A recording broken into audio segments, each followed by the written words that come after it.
السلام علیکم ورحمۃ اللہ وبرکاتہ۔ آج کے لیکچر میں ہم دوسرا اعتراض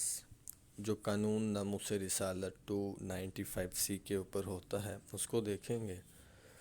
اور اس اعتراض کے جوابات بھی انشاءاللہ ہم دیکھیں گے۔ اعتراض کیا ہے؟ تو اعتراض جو کیا جاتا ہے دوسرا وہ یہ ہے کہ آپ صلی اللہ علیہ وسلم رحمت للعالمین تھے، اور آپ صلی اللہ علیہ وسلم نے اپنے دشمنوں کو معاف کیا۔ تو اس سے وہ یہ استدلال اور اس سے وہ یہ رزلٹ اور یہ فیصلہ دیتے ہیں، اور اس کی بنیاد پر وہ یہ اعتراض کرتے ہیں کہ جب امام الانبیاء نے اپنے دشمنوں کو معاف کیا تو پھر ہمیں بھی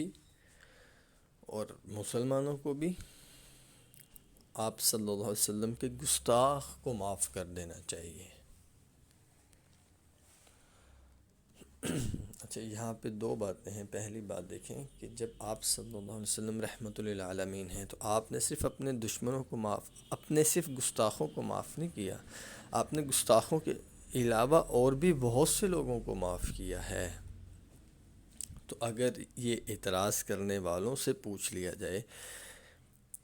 کہ اگر آپ اسی سنت اور اسی اصول اور اسی طریقے کو فائنل اور آخری سمجھتے ہیں، اور اس اصول کے مطابق آپ اس قانون کے اوپر جو اعتراض کر رہے ہیں کہ اس قانون کو ختم کر دیا جائے، اور اصول یہ آپ پیش کر رہے ہیں، اور بات اور سنت اور جو دلیل وہ آپ یہ پیش کر رہے ہیں کہ امام الانبیاء صلی اللہ علیہ وسلم نے اپنے دشمنوں کو معاف کیا، تو پھر امام الانبیاء نے اپنے گستاخوں کے علاوہ اور بھی بہت سے جرم کرنے والے لوگوں کو، مجرموں کو بھی معاف کیا۔ تو کیا آپ اپنے ملک کے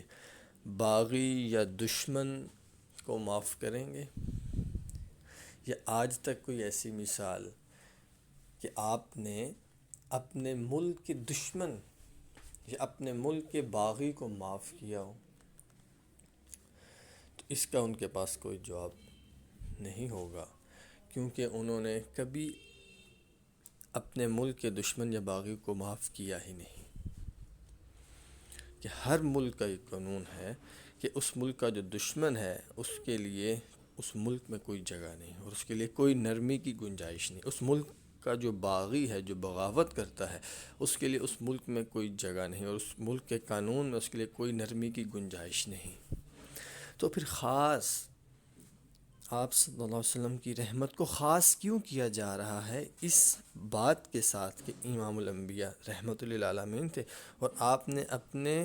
گستاخوں کو معاف کیا؟ صرف گستاخوں کے علاوہ بھی تو بہت سے لوگوں کو معاف کیا۔ فتح مکہ کے موقع پہ عام معافی کا اعلان ہے۔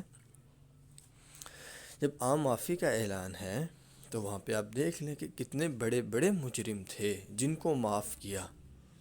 تو کیا آپ اپنی ریاست یا اپنی ذات یا اپنے ملک یا اپنے قانون کے اتنے بڑے مجرموں کو، باغیوں کو معاف کرنے کا سوچ بھی سکتے ہیں؟ تو جب آپ یہ بات ان کے سامنے رکھیں گے تو اس پہ وہ لاجواب ہو جائیں گے، ان کے پاس کوئی جواب نہیں ہوگا، کیونکہ ان کے پاس اس کے اوپر کوئی عمل موجود ہی نہیں، دنیا میں کوئی اس کی مثال موجود ہی نہیں امام الانبیاء کی سیرت مبارکہ کے علاوہ۔ تو ایک بات، بنیادی بات تو یہ تھی، اور دوسری بنیادی بات اس کو بھی ہم سمجھ لیتے ہیں، جو اس کا دوسرا جواب ہے اس کو بھی ہم سمجھ لیتے ہیں کہ دیکھیں، آپ صلی اللہ علیہ وسلم رحمت للعالمین تھے، آپ نے اپنے دشمنوں کو معاف کیا، آپ نے اپنے گستاخوں کو معاف کیا۔ آپ کے پاس حق تھا کہ آپ اپنے دشمن یا گستاخ کو معاف کر سکتے تھے، لیکن آپ کے دنیا سے پردہ فرمانے کے بعد امت کے پاس یہ حق نہیں کہ وہ امام الانبیاء کے گستاخ یا دشمن کو معاف کرے۔ اس کو ایک مثال سے ہم سمجھ لیتے ہیں۔ ایک شخص آتا ہے میرے پاس اور آ کر مجھے مارتا ہے، میری عزت کو خراب کرتا ہے، میرے پیسے لوٹ لیتا ہے، میرے گھر کی عزت کو خراب کرتا ہے اور چلا جاتا ہے۔ دوسرا شخص آتا ہے اور آ کے مجھے یہ کہتا ہے کہ بھائی آپ کے ساتھ بہت ظلم ہوا، ناانصافی ہوئی، آپ کا مال لوٹا گیا، آپ کی عزت خراب کی گئی، آپ کو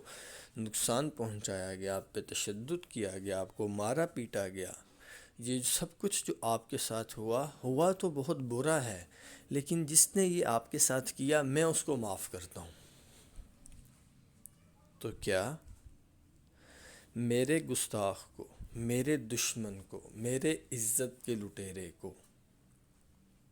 مجھ پر ظلم کرنے والے کو، میرے ساتھ ناانصافی کرنے والے کو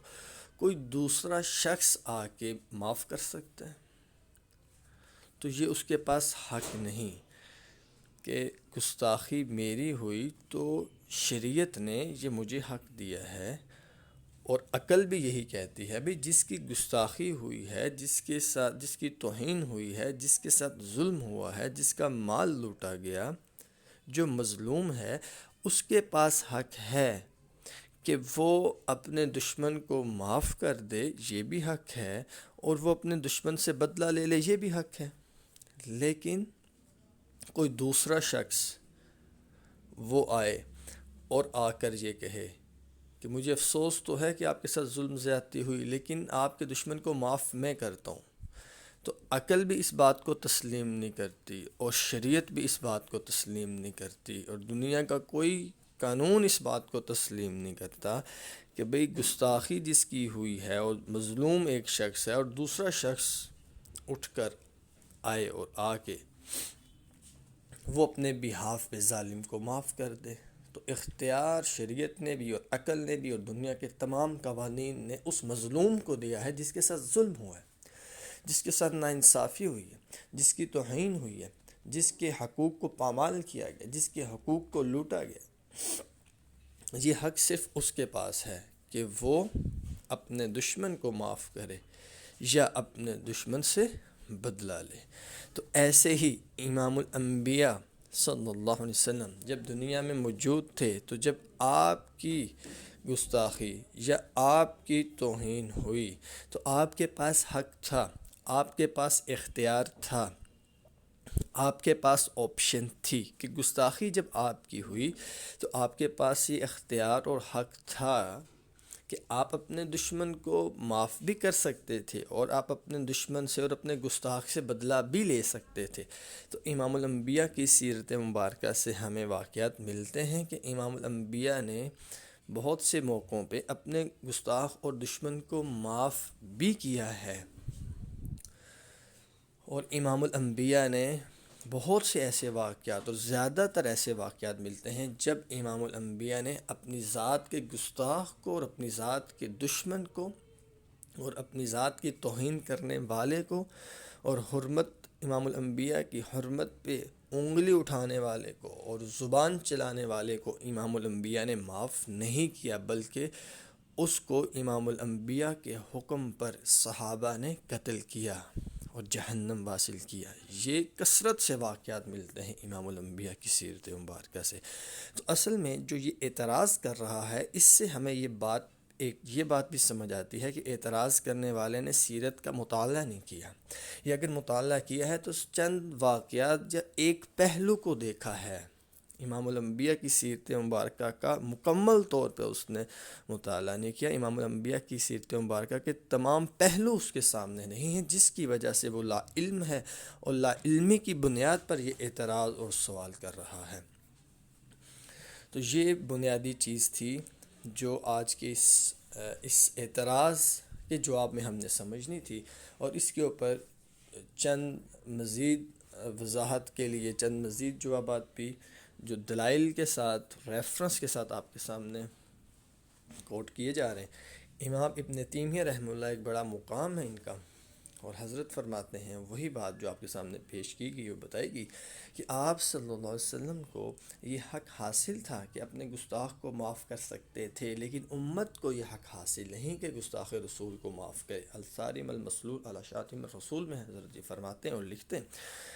کہ اب امت کے پاس کیا حق ہے؟ اگر گستاخی ہو جائے اگر امام الانبیاء کی، آپ صلی اللہ علیہ وسلم کی توہین ہو جائے، اگر کوئی قلم چلائے یا زبان چلائے امام الانبیاء کی عزت پر، حرمت پر، ناموس پر، تو پھر امت کا کیا حق ہے؟ امت کا کیا فرض ہے اور امت کی کیا ذمہ داری ہے، اور امام الانبیاء کا امت پہ کیا حق ہے؟ تو پھر امت کی ذمہ داری اور فرائض میں یہ شامل اور داخل ہے کہ پھر امت اس شخص سے یا اس ملک سے یا ان افراد سے یا اس گروہ سے یا اس جماعت سے بدلہ لے اور اس کو وہی سزا دے جو امام الانبیاء کے گستاخوں کو صحابہ نے دی، جو امت کے اجماع سے ثابت ہے، جو قرآن و احادیث سے ثابت ہے، جو امام الانبیاء کی مبارک سنت سے ثابت ہے۔ تو وہ سزا گستاخ رسول کی، وہ سزا سزائے موت ہے، اس کے علاوہ کوئی دوسری آپشن نہیں، کوئی دوسرا راستہ نہیں ہے۔ ایسے ہی اس کے اوپر ایک اور بہت واضح دلیل، وہ بھی آپ کے سامنے موجود ہے، کتاب الجہاد جلد نمبر 3 صفحہ نمبر 408 پر حضرت لکھتے ہیں، امام بزاز رحمہ اللہ لکھتے ہیں، یہ ایک ایسا حق ہے جس کا تعلق حقوق اللہ سے نہیں بلکہ حقوق العباد سے ہے، جو بقیہ حقوق کی طرح صرف توبہ سے ساکت نہیں ہوگا، معاف نہیں ہوگا۔ جیسے تہمت کی مثال انہوں نے دی کہ تہمت صرف توبہ سے ساکت نہیں ہوتی بلکہ اس کی حد بھی نافذ ہوتی ہے۔ اب اس کو بھی ہم ایک مثال سے سمجھ لیتے ہیں۔ ایک شخص ہے اور اس نے کسی دوسرے شخص کا مال لوٹ لیا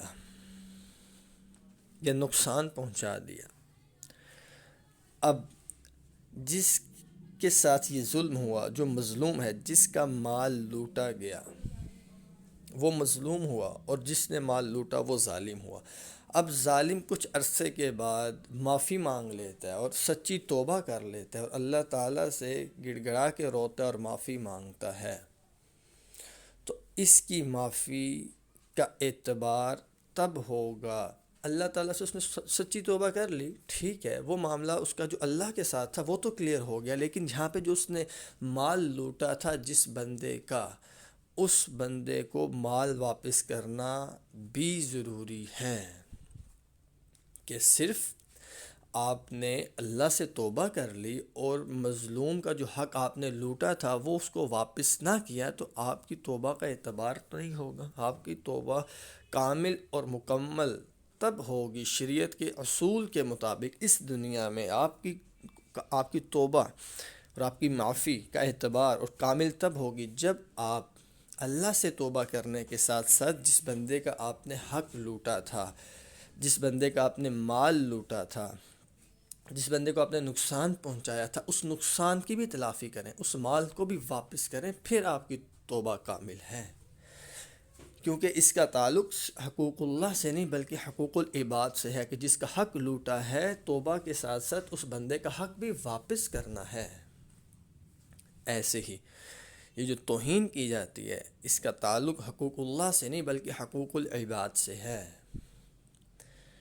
اب جب آپ نے توہین کر دی اور توہین کرنے کے بعد سچی توبہ بھی اگر کسی شخص نے کر لی، اگر ایک کوئی گستاخ رسول وہ توہین کرتا ہے اس کے بعد سچی توبہ بھی کر لیتا ہے اور استغفار بھی کر لیتا ہے اور دوبارہ اسلام میں داخل بھی ہو جاتا ہے، اور اللہ تعالیٰ سے سچی اور پکی توبہ کرنے کے باوجود اس کو جو سزا ہے جو شریعت نے طے کی ہے گستاخ رسول کی وہ اس کو دی جائے گی، کیونکہ جو اس نے گستاخی کی ہے اس کا تعلق حقوق اللہ سے نہیں بلکہ حقوق العباد سے ہے، کہ اس نے امام الانبیاء کی شان میں جو توہین کی اور جو تہمت لگائی اور جو نازیبہ الفاظ کا استعمال کیا، تو یہ اب امام الانبیاء کے بعد دنیا میں کسی بھی انسان کو یا کسی بھی مسلمان کو یہ شریعت نے حق ہی نہیں دیا کہ وہ امام الانبیاء کے گستاخ کو معاف کرے۔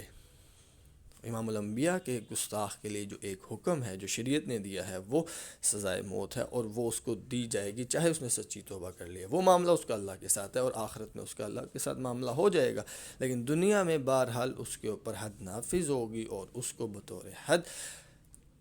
قتل کیا جائے گا، اور یہ حکومت کی ذمہ داری ہے، اور حکومت کا یہ کام ہے کہ حکومت یہ کرے۔ اور پاکستان میں الحمدللہ قانون موجود ہے، اور قانون کو استعمال کرتے ہوئے پاکستان کی عوام کے پاس تو بہت بہترین جی ایک قانون اور ایک بہت بہت بہترین قانون موجود ہے کہ جس کو استعمال کیا جا سکتا ہے، اور خاص طور پہ پاکستان کی عوام کو کہ قانون کو ہاتھ میں لینے کی بالکل بھی قطعاً ضرورت نہیں۔ اور یہاں پہ ایک پوائنٹ اور جس کو ہم ڈسکس کر لیتے ہیں، مزید بات واضح ہو جائے گی کہ امام الانبیاء نے جو اپنے دشمنوں اور گستاخوں کو معاف کیا ہے، اس میں ہمیں جو واقعات ملتے ہیں اکثر جو کوٹ کیے جاتے ہیں وہ واقعات ہجرت سے پہلے کے، یعنی کہ مکی زندگی کے ہیں، نہ کہ مدنی زندگی کے۔ ہجرت کے بعد والے نہیں بلکہ ہجرت سے پہلے والے مکہ کی لائف کے جو واقعات ہیں معافی کے، وہ کوٹ کیے جاتے ہیں۔ تو یہاں پہ اس بات کو سمجھ لینا چاہیے کہ امام الانبیاء کی زندگی مبارک کے دو ادوار ہیں، ایک مکہ کی لائف ہے، اعلان نبوت کے بعد دو ادوار ہیں، ایک مکہ کی لائف ہے اور دوسری مدینہ کی لائف ہے۔ اب مکہ کی لائف میں احکامات نازل نہیں ہوئے، اور مکہ کی لائف میں صبر کا حکم تھا، اور برداشت کا حکم تھا، اور معاف کرنے کا حکم تھا، اور درگزر کرنے کا حکم تھا۔ احکامات نازل نہیں ہوئے، جس کی وجہ سے گستاخ رسول کی سزا کیا ہے یہ حکم بھی اللہ کی طرف سے نازل نہیں ہوا، جس کی وجہ سے اس کو سزا نہیں دی گئی۔ دوسری بات، احکام نازل تب ہوئے جب آپ مدینہ تشریف لے کر گئے اور آپ نے حکومت قائم فرمائی، ایک ریاست قائم فرمائی، مدینہ کی ریاست، تو آپ کو احکامات دیے گئے اور پھر آپ نے ان کو نافذ کیا۔ تو مکہ کی لائف میں احکامات اس وجہ سے بھی نہیں دیے گئے، اس میں ایک حکمت یہ بھی اہل علم حضرات بیان فرماتے ہیں، اس کی ایک وجہ یہ بھی تھی کہ مکہ میں آپ کے پاس اختیار نہیں تھا، حکومت نہیں تھی، ریاست نہیں تھی، کہ اگر آپ کو احکامات دے دیے جاتے تو پھر نافذ کیسے کیے جاتے کہ اختیار نہیں ہے یا حکومت نہیں ہے یا اتنی طاقت نہیں ہے جس کے ذریعے سے جتنی طاقت ضروری ہے احکامات کو یا قوانین کو امپلیمنٹ کرنے کے لیے، تو وہ نہیں ہے، جس کی وجہ سے احکامات نہیں دیے گئے۔ یہ بھی ایک حکمت تھی، تمام جو احکام ہیں ان میں سے ایک یہ بھی حکمت تھی جو بیان کی گئی۔